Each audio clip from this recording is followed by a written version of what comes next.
Medical professionals of Reddit, have you ever had a patient so lacking in common sense you wondered how they made it this far? If so, what is your story? I'm a vet. A few years ago I had a client bring his young cat in complaining of lethargy. Besides being a bit underweight, the physical exam was unremarkable, so I asked more questions about the cat's diet. Me. What do you feed the cat? Owner. Online trendy raw food brand. Me. How is his appetite? Does he finish what you feed him? Owner. Yes, he always eats everything. Me. How much do you feed him? Owner. 1/2 cup. Me. Once or twice daily? Owner. Once every 3 or 4 days. Me. You only feed your cat twice a week? Owner. I believe in a more natural feeding approach, and based on my research that's how often cats eat in the wild. This owner was slowly starving his cat to death based on some cockamamie idea he'd made up watching National Geographic. I had to explain to him that domestic cats are not tigers, and that small wildcats eat 10 to 20 small meals daily. Surprise surprise, the cat's lethargy and weight improved with regular feeding. I'm in the so many stories. The one that left me dumbfounded was a woman was brought in by her sister for pelvic cramps, amenorrhea for 3 months. Lo and behold, she's pregnant. Sister informs me that she sleeps with the Brazilian construction workers building the condo complex next door. I ask if they have any questions. The patient asked me if her baby would come out speaking Spanish. After a long pause, and her sister staring at the ceiling, I told her, no, because they speak Portuguese in Brazil.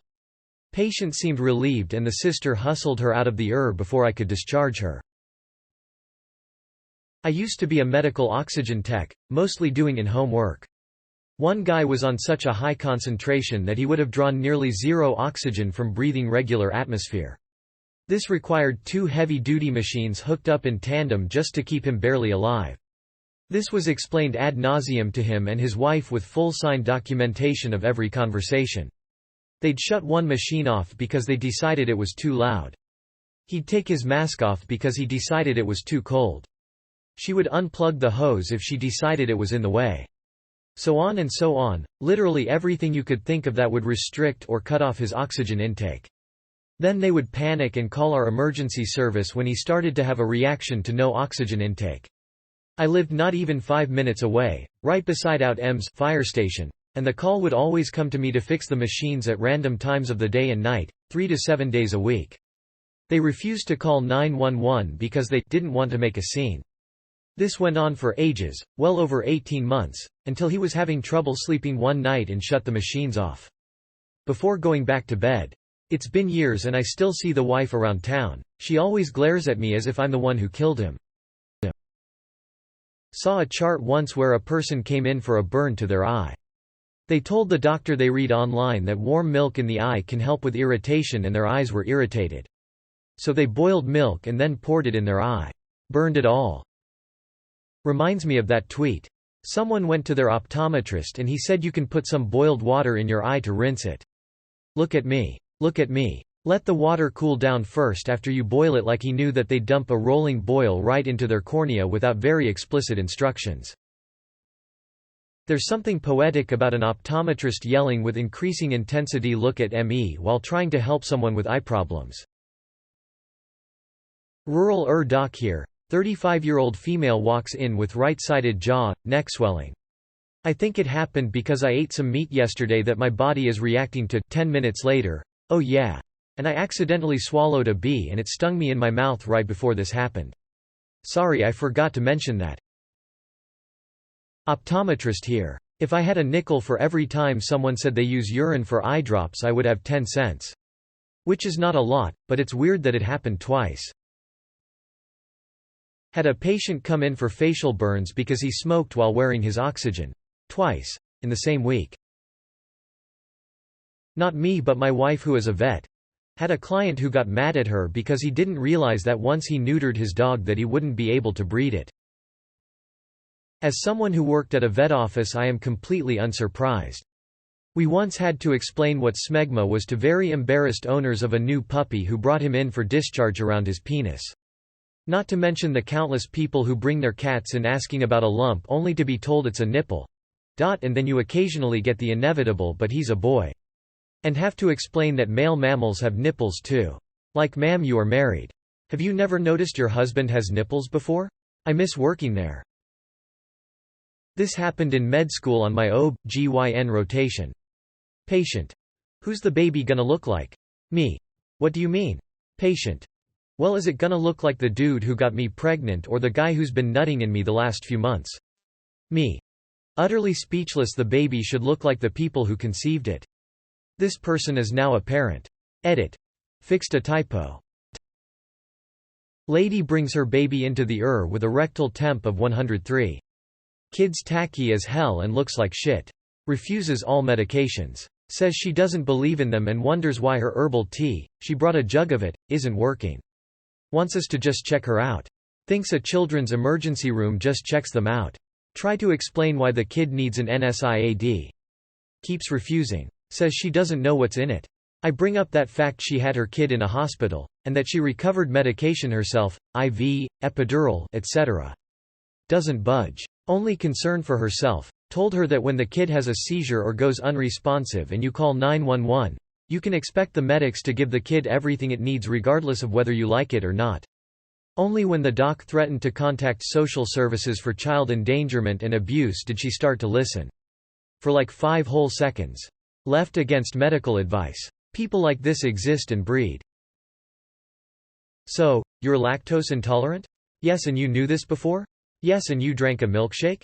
Yes, what size? Large. The rest of the night was the kid screaming and groaning in the ED waiting room. YOLO, lactose intolerant milkshake enjoyer. Had an adult male patient who needed a Foley catheter. His mother was in the room, and they both lived together in the backwoods of TN. I informed them both of the order for a catheter, how it works, and why it was needed. His mother stated, "Well, he's still a virgin and I'm not sure I'm comfortable with his virginity being taken in a hospital." My sister told me a story of a woman with chronic blisters and lesions on her lips. They couldn't figure out what it was for weeks. It would heal and come back. Heal and come back. Turns out she would jam out on like 3 bags of salt and vinegar chip a day for weeks at a time until the sores hurt too bad to continue, then she'd go to the doctor. I worked ED for 10 years. Everyday people come in and it shocks you how they manage to evade death for that long. One of the worst was we had a guy come in. He was a twin. He told us he needed to get checked for STDs because his sister apparently just got one.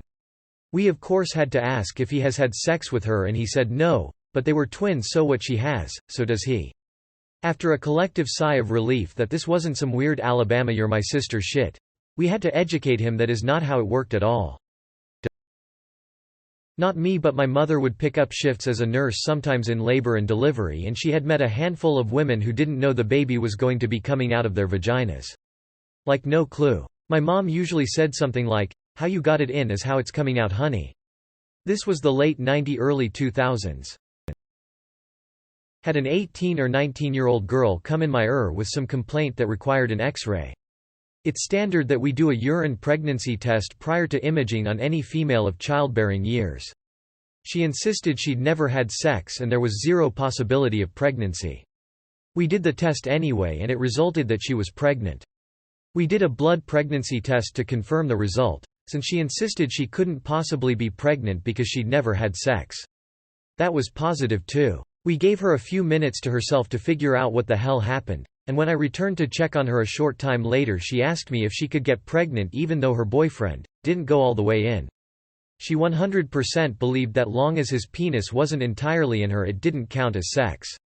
It took nearly a half hour of explaining reproduction to her for her to understand that whether it's halfway in or all the way in, sperm travel. What do you call guys that use the pull-out method of birth control? Fathers. 73 here, former clinical microbiologist, long ago. Still, I found myself all over the clinical lab at times, not just infectious disease. So, one day, this 20-something guy, wife and mom in tow, walks in with a paper request for semen analysis, pre-computer era. Okay, not the most comfortable encounter, but I'm a professional and did this drill many times. He had not been briefed by the doc and had no idea how establishing infertility in males was done. Well, okay, a challenge, then. I took him aside and Using standard medical terminology, told him how a diagnosis is made and what he needed to do to provide a specimen. He wouldn't believe that I was asking him to masturbate into that container. Astonished. Then he played dumb, as if the word was unfamiliar to him. We looped through the medical terms and procedure again, and I eventually resorted to every word I knew to describe the act. It was like a George Carlin bit. A half-hour later, he emerged from the toilet with 2 inches of urine in the cup. God Almighty. The report went back. Patient provided improper specimen. Optometrist here. Patient booked in for an emergency appointment, with a raging red eye. Clearly very painful. Look under the microscope and the cornea is really not happy. Wobbly reflexes, haziness, the works. Me. What happened? Patient. It's my niece's wedding this Saturday, and I wanted to tint my eyelashes to match my hair and the color scheme of the wedding, light blue. So I used the same dye for both to match the color. Me. Does that hair dye contain ammonia, by any chance? Patient. I think so. Do you think my eye will be better by Saturday? Will it match the color scheme? Me. Unless you can convince then to change the color scheme to red, no. Edited because I read a comment about healing crystals and now I remember a story from a colleague. Patient attends a routine test complaining of gradually reduced vision, which turns out to be due to cataract. My colleague offers referral for surgery. No need, exclaims the patient. I know what I need for this. I have lapis lazuli at home. 6 weeks later came back for the referral. Second edit for remembering the first story that made me question my sanity. Elderly patient attends with concerned family members because the patient ran over a pop-up tent in the side of the road that the telephone engineers used to protect themselves from the rain. Luckily no one was hurt as the worker was on lunch. Worried as to how the elderly driver missed seeing a large, red and white tent in the middle of the day. It was then that the elderly relative admitted to having spent the last 3 years driving from memory. Driving from memory. I am never leaving my house again. Plenty. Although the one that always sticks in my mind is a patient I met during my early years on a palliative care ward suffering from terminal cancer.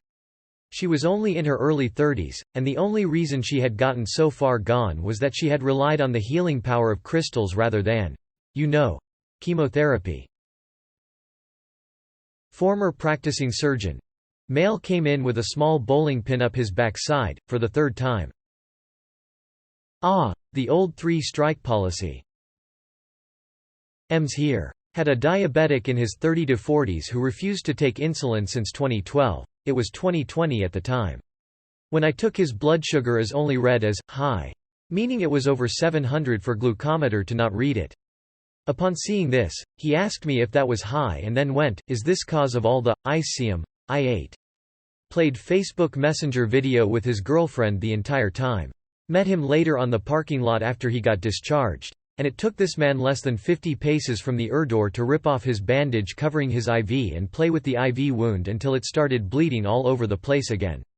Knocked on our ambulance door and asked for a band-aid to fix it. We had to walk him back into the and bandage his entire arm with gauze so that, hopefully, by the time he got it off it would have clotted enough for him to not end up exsanguinating himself.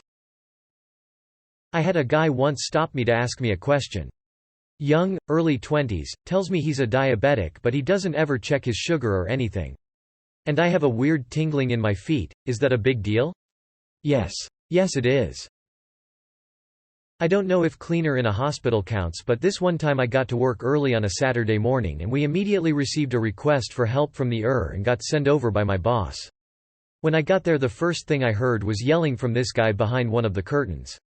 He was shouting at the nurses, "Don't touch my penis," and, "I didn't use any drugs." Then I smelled iron in the air and then I found out there was blood all over the hallway, handprints and blood against the wall.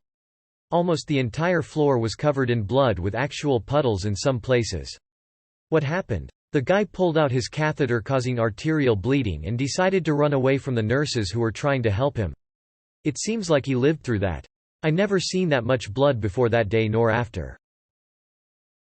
Not a personal experience, but one from a colleague of mine. I only saw the pics. So this 60-something-year-old suffers from an acute complication and gets a pacemaker to solve the problem.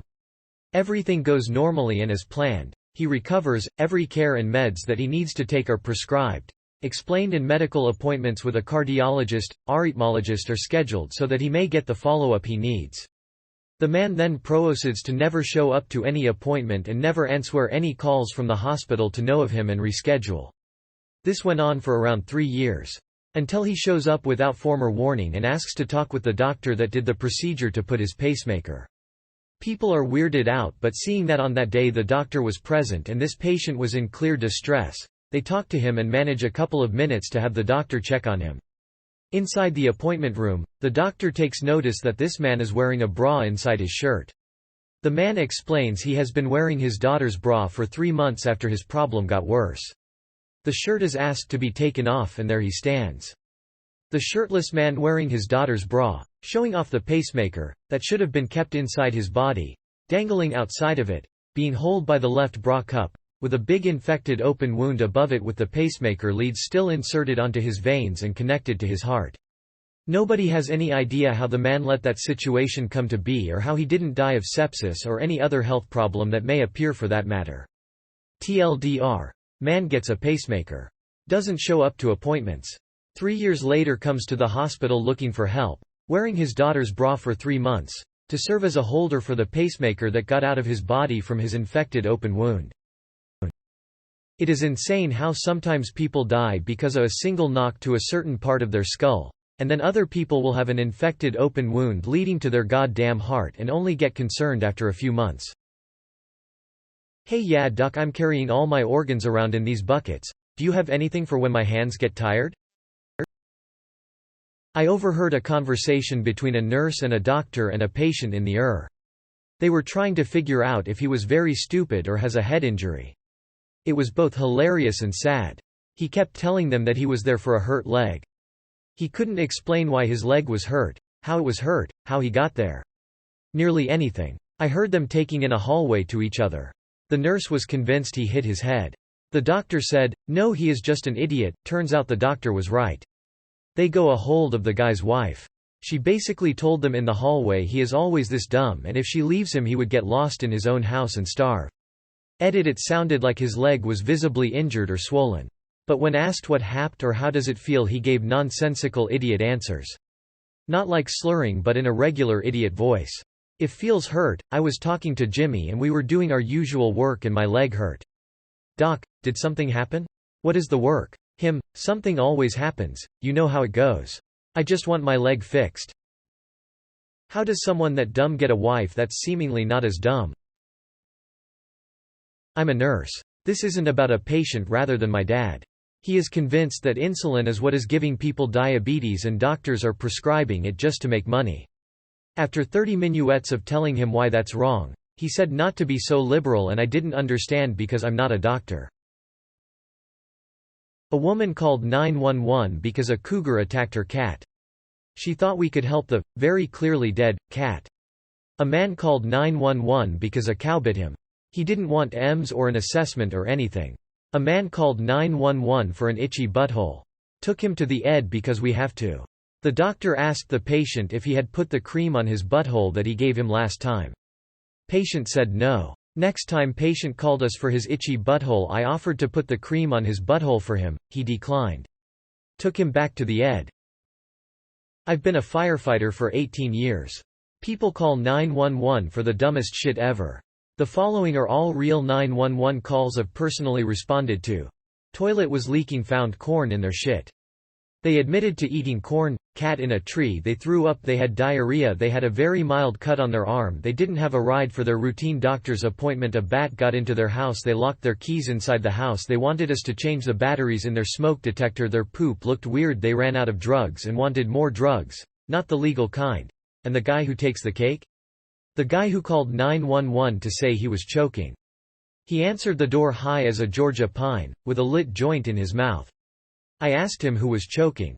He said, calmly, he was. He said he swallowed an ice cube and now he couldn't breathe. Just to be sure and partly out of morbid curiosity, I looked in his mouth then asked him to take a few deep breaths, which he was able to do easily. He still insisted he couldn't breathe. So I told him to make a pot of hot coffee, and then drink it. He asked me why? I told him that the coffee will melt the ice cube and he'll be able to breathe again. Oh, cool. Thanks, man. Then I left. I work in clinical research at a hospital. Basically, for patients who have cancer and don't have other standard of care options, clinical trials, experimental treatment, are a viable option for many. Some people have a negative view of research, but it's highly regulated and not as scary as it sounds. We go through the consent form with this patient, who has a history of drug abuse. We don't know everything about this new medication, but one thing we do know is that using cocaine while taking this drug will make your heart explode, in layman's terms. This patient promises they're off the sauce and that they totally won't do cocaine while they're on the trial. 2 weeks later they relapse and, well, you can figure out the rest of the story. As much as this was their fault, I can't help but feel they should have not qualified due to being high risk. Spontaneous heart detonation is a serious condition. If you or a loved one have been affected by spontaneous heart detonation, please reach out to Hamlin McGill immediately. This was one of the funniest yet cutest one. Was a student doing a shift in andrology reproductive health doc. So you're trying to have kids but not managing to. So do you have any other kid? Patient. Asterisk yes doc I have one. Doc. Asterisk okay so we need to do this and that patient. Okay great then he proceeds to visit him and stuff, after which he goes away. After a couple secs he knocked the door again saying, "Hello doc. My wife told me that it would be relevant to you that the son I have is adopted. But that's make no difference to me I always considered my own son." Woman comes in with no prenatal care to labor and delivery and labor. OB/GYN resident taking a history. Do you have any allergies? Patient. Yes I'm allergic to water resident. Okay. What kind of reaction happens when you drink water? Patient. Oh it makes me pee yeah lady that's a feature not a bug. Not me. But sibling I don't think he'd mind me sharing the story just on the off chance it prevents someone else from making this mistake. Lots of surgeons have a similar story, but thankfully this one doesn't end in someone's death. Parents claim their child hasn't eaten anything before surgery, as they were carefully directed. Turns out they thought the surgical team was just being cruel to their child and when she said she was hungry that morning, they detoured on their way to the surgical center and got her a full southern breakfast. She damn near died aspirating biscuits and gravy.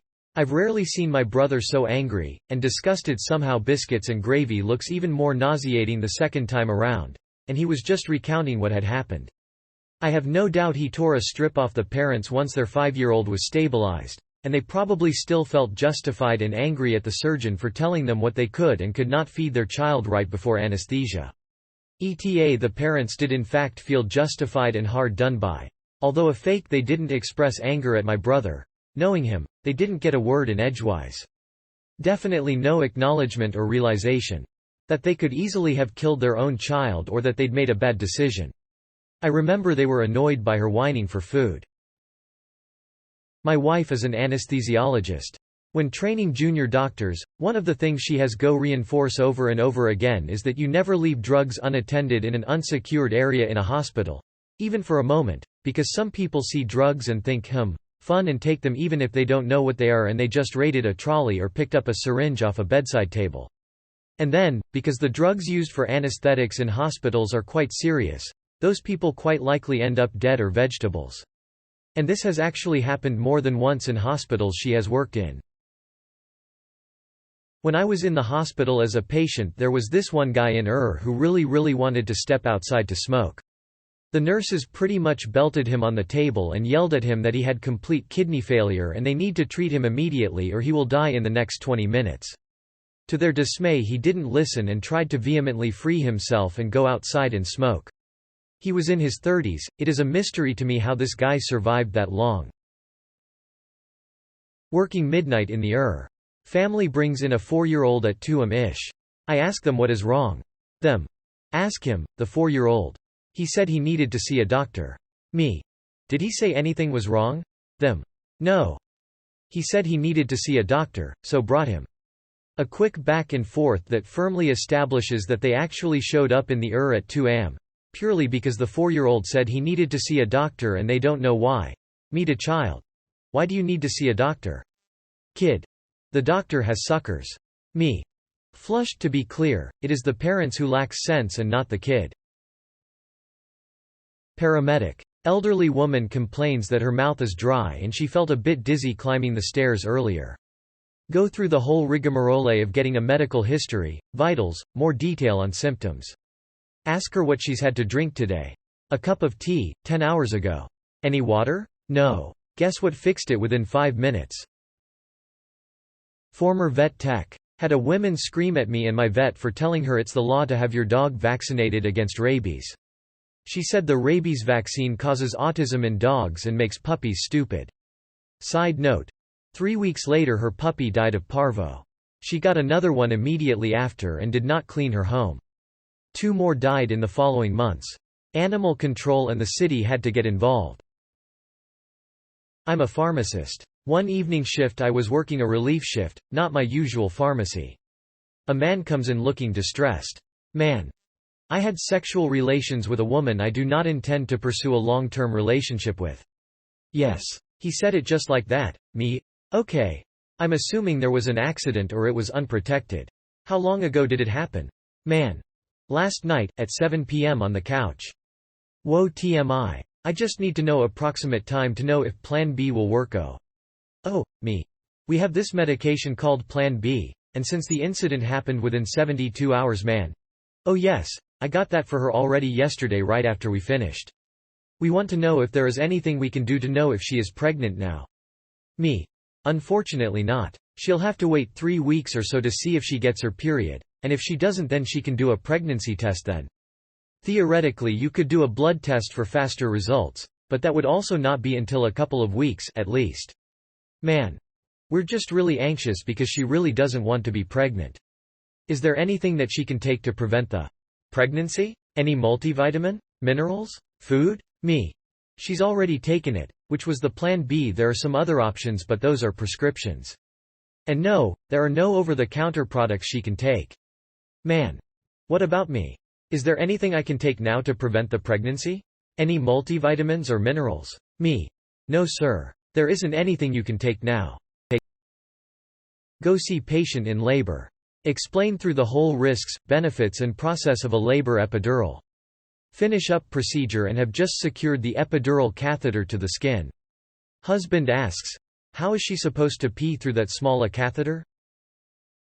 When I was pregnant I knew the hospital was having this open presentation of some sort for couples to know more about the process of having a baby on their facilities and such. I went in there since I was interested in their hospital. The doctor was pretty much saying out loud the basics I have heard about since I was a pre-teen. He was saying what was the umbilical cord, that the baby could be born before 9 months, that we could have epidural and what it was. I remember seeing the people acting like they were aliens who never ever heard about it and were incredibly surprised to know the baby would come out from a woman's vagina. I frankly couldn't understand how some people can be this clueless. I left way before the end of it, I couldn't take it anymore. I worked with a woman in her 30s who didn't know sperm came from testicles. During a conversation about whether Lance Armstrong had lost both balls and if he would be able to have children, she asks what's that got to do with having kids. Once had a guy come into the emergency room because he snorted a random white powder found in a plastic bag left on a random bench in the middle of a sketchy park and started feeling suicidal. Are you sure he wasn't suicidal before snorting the mystery powder? My aunt. She was diagnosed with cancer. Instead of getting treatment, she went hardcore vegan and prayed, refused to use any med. Doctor said she could have made it for few more years. She died after 6 months. Had a buddy who was an EMT, he was called out to a location for a gunshot wound. Apparently what happened as a father was mowing his lawn when he accidentally touched part of the mower near the engine and burned his hand. He got mad at the lawnmower, pulled out his pistol, and shot it. The bullet ricocheted and hit his son in the leg. I worked EMS for years. It never ceased to amaze me the things people will do to themselves or others for fun. Confronted with these types my first question was always, at what point did this seem like a good idea? The weirdest one I can remember was a guy that put his penis through a large metal nut. Once he got erect he couldn't get it off.